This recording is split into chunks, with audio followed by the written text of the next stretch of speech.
लीजिए बात करते हैं DSSB TGT कंप्यूटर साइंस के बारे में। ठीक है जी। अब हमें ये तो पता चल गया कि KVS का एक पैटर्न था KVS के बाद, कि उसमें एक सिलेबस था और हमें वही करना था। पर DSSB ने कुछ भी ऐसा सिलेबस डिफाइंड करके नहीं दिया है, तो हमें इसमें अपना लॉजिक, अपनी स्ट्रैटेजी और फिर उसके अकॉर्डिंग हमें अपनी तैयारी करनी है। राइट। अब देखिए, अगर मैं बात करूँ DSSB TGT कंप्यूटर साइंस की, तो हमें ये पता है कि जितनी भी NCERT बुक्स हैं वो जो पैटर्न फॉलो करेंगे, जो चैप्टर्स उसमें से आ रहे हैं वही आएंगे बेसिकली। तो हमने इसमें सबसे पहले अपना क्या करना है, कंप्यूटर नेटवर्क्स को स्ट्रॉन्ग करना है। ठीक है, DBMS को स्ट्रॉन्ग करना है और SQL को स्ट्रॉन्ग करना है। लैंग्वेज की अगर मैं बात करूँ, लैंग्वेज में हमने इसको अपना किसको, पाइथन को स्ट्रॉन्ग करना है। ठीक है, और जो मेन चैप्टर रहेगा वो रहेगा हमारा, इसके अलावा ये तो मेन है, कंप्यूटर सिस्टम रहेगा।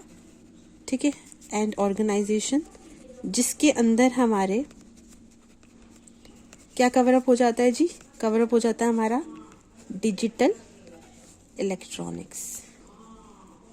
और एक और क्या रह गया आपको लगता है, जो इमर्जिंग या ट्रेंड्स के जो टॉपिक्स हैं उसमें से हमारा आएगा HTML। आपने पढ़नी है, TGT में पढ़ाई जाती है HTML, इसमें स्ट्रॉन्ग अपना पॉइंट रखना है। ठीक है, एक ऐप डेवलपमेंट करके एक चैप्टर आता है TGT तक, वो आपने पढ़ना है इसके अंदर, वो भी मैं पढ़ाऊंगी आपको। और अगर मैं बात करूं DSSB TGT के अकॉर्डिंग और क्या कहाँ कहाँ से आ सकता है बेसिकली, तो आपका आ सकता है डाटा स्ट्रक्चर। ठीक है, अब देखिए ये कुछ चैप्टर्स कुछ ज़्यादा नहीं, अगर आप कंप्यूटर साइंस के ही स्टूडेंट है, इसमें अगर आपके कॉन्सेप्ट क्लियर है तो क्वेश्चन कहीं से भी आए फ़र्क नहीं पड़ता। ठीक है, तो आप बने रहिए, रोज एक वीडियो आएगी। अगर आपको आपके जितने भी दिन की स्ट्रैटेजी है, तो मैं आपका ये जो सिलेबस है, लाइक मान लीजिए एक कंप्यूटर नेटवर्क का जो सिलेबस है, इसको मैं आपको कवर अप करा दूंगी 3 दिन में। ठीक है, और DBMS जो है का जो बेसिक है, DBMS कितने तरह का होता है, EI होता है, ये जितना भी इसका बेसिक फंडामेंटल है, इसका आपका मान लीजिए हो जाएगा मैक्सिमम टू मैक्सिमम 2 डेज में। SQL आपका लेगा, इसमें कमांड्स होती हैं सारी, DDL DCL TCL वगैरह, ये सब कमांड्स होती हैं। इसको आप इन दोनों चैप्टर्स को ही 5 दिन में ले लीजिए अपना। ठीक है, फिर कंप्यूटर सिस्टम ऑर्गेनाइजेशन को, इस चैप्टर को आप क्या करिए, कुछ भी नहीं है, ये 1 दिन का ही चैप्टर है। और अगर आपके डिजिटल इलेक्ट्रॉनिक्स थोड़ी बहुत भी क्लियर नहीं है तो आप इसको 2 दिन का मान लीजिए। HTML बहुत ही ईजी, कुछ भी नहीं है HTML में, इसमें टैग्स होते हैं। अगर मैं TGT के लेवल की बात करूँ तो कुछ भी नहीं, वेब पेजेस कैसे बनाना है, इमेज को कैसे इंसर्ट करना है, तो इसको अगर आपने डीपली पढ़ना है तो इसको मैक्सिमम 3 दिन ले लीजिए।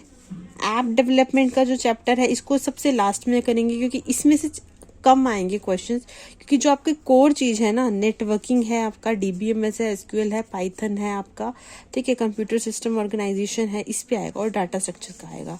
तो 1 दिन ये मान लीजिए आपका, 1 दिन ये, तो आप काउंट करते हैं 3 दिन। ठीक है, और 5 8 दिन। और पाइथन, यस, पाइथन एक ऐसा टॉपिक है जो आपका लंबा चलेगा। अभी हम इसको देख लेते हैं, इसके बाद देखते हैं।